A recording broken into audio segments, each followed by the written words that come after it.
In October of 1962, the world stood on the brink of nuclear war. It has been armed. For 13 days, the threat was immediate, and it thrust President John Kennedy into the most dangerous crisis of the Cold War. I remember when we heard those words, any nuclear attack will require full retaliation. It was almost too much to comprehend. There were Soviet missiles in Cuba. They were pointed at us. It was really, really scary.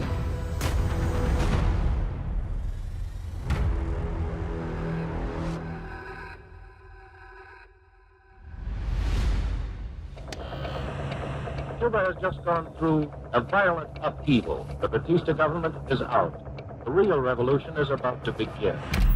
January 1959, Castro overthrows Batista. Cuba begins aligning with the Soviet Union. Our limited war forces should be. The United States grows concerned about a communist presence so very close to its shores. In March 1960, President Eisenhower authorizes a CIA plan to train Cuban exiles to overthrow Castro, laying the groundwork for the Bay of Pigs invasion. Late 1960, President Kennedy is briefed on the plan and inherits it. Arthur Schlesinger wrote a memo to John Kennedy saying that this would hurt his moral authority and the credibility of the United States, but the plan had such momentum that the memo made little impact. On April 17, 1961, 1,400 Cuban exiles trained by the CIA landed at the Bay of Pigs. The assumption was that the Cuban people would rise up in support of this invading force. The uprising never materialized, and Castro's forces responded with overwhelming artillery fire. Over 100 members of the invading force were killed, more than 1,200 were captured, and the invasion collapsed in only 3 days.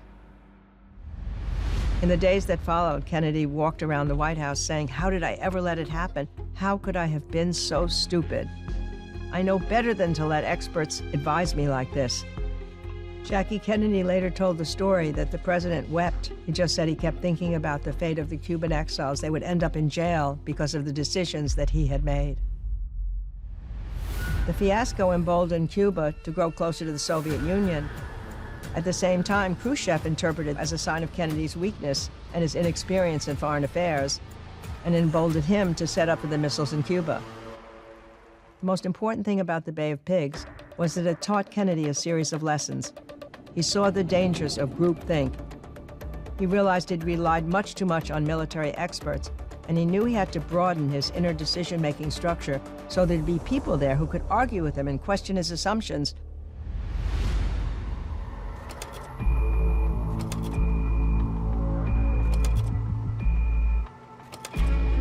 On October 14, 1962, an American U-2 spy plane photographed evidence of Soviet missile sites under construction in Cuba, just 90 miles from U.S. shores.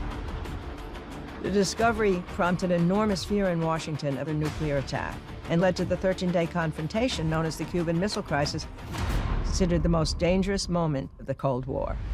In response to his learning about the missile sites in Cuba, Kennedy convened a group of trusted advisors called the XCOM, including, this time, his brother, Robert Kennedy. Around the table, there were divergent opinions. There were some who wanted immediate airstrikes. There were others who wanted a full-scale invasion. Others wanted peaceful diplomacy.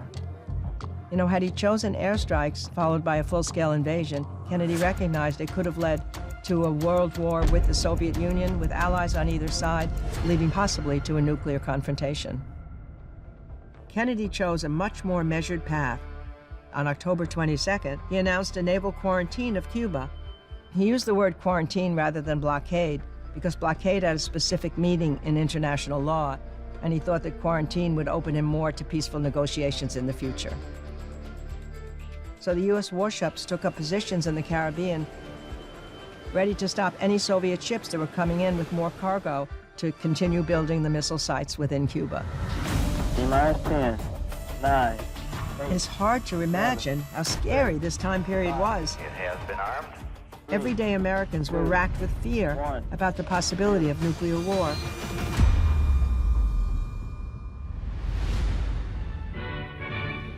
Five, 4, 3, 2, 1. Good evening, my fellow citizens. This government, as promised, has maintained the closest surveillance of the Soviet military buildup on the island of Cuba. Within the past week, unmistakable evidence has established the fact that a series of offensive missile sites is now in preparation on that imprisoned island. The purpose of these bases can be none other than to provide a nuclear strike capability against the Western Hemisphere. I remember hearing this speech when I was in college. We knew the president was going to be speaking to the nation about something really important, but we had no idea really of the dimensions that it would cover. We were the same kids that had been ducking cover under our desks when we were in grammar school and in middle school. Remember what to do, friends. Now tell me right out loud. What are you supposed to do when you see the flash? Never understanding when we got older how the desk was going to protect us from a nuclear blast.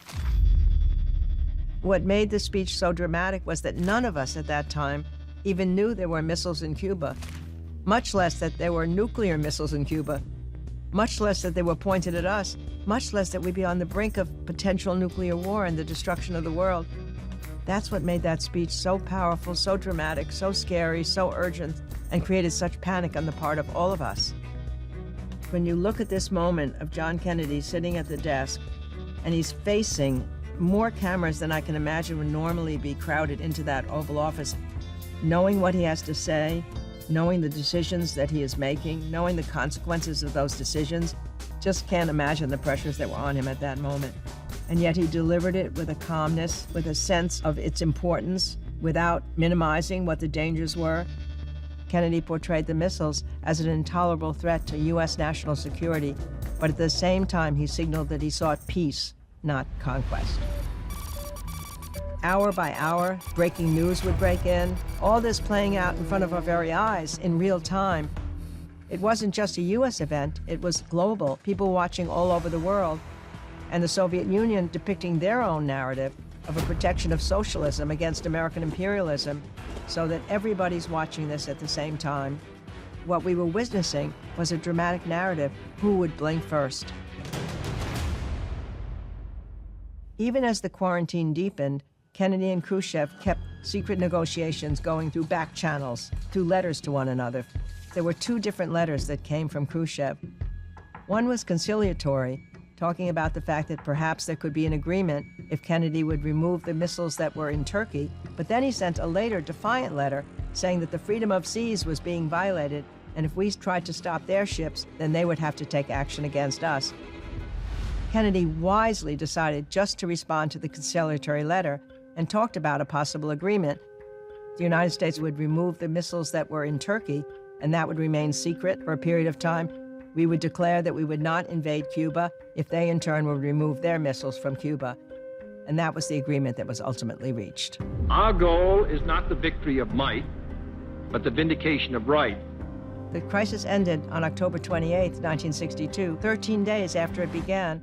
This was considered a major success in crisis diplomacy in avoiding nuclear war. Not peace at the expense of freedom, but both peace and freedom here in this hemisphere, and we hope around the world. In his handling of the Cuban Missile Crisis, Kennedy exhibited a leadership style very different from the one he had exhibited during the Bay of Pigs. He weighed his options, he moved patiently, he listened to a broad range of advisors, including people who disagreed with him at the beginning and offered a far range of different opinions. These are the moments when you're very glad that you were in the hands of somebody who had the decision-making capabilities that he had. Thank you, and good night.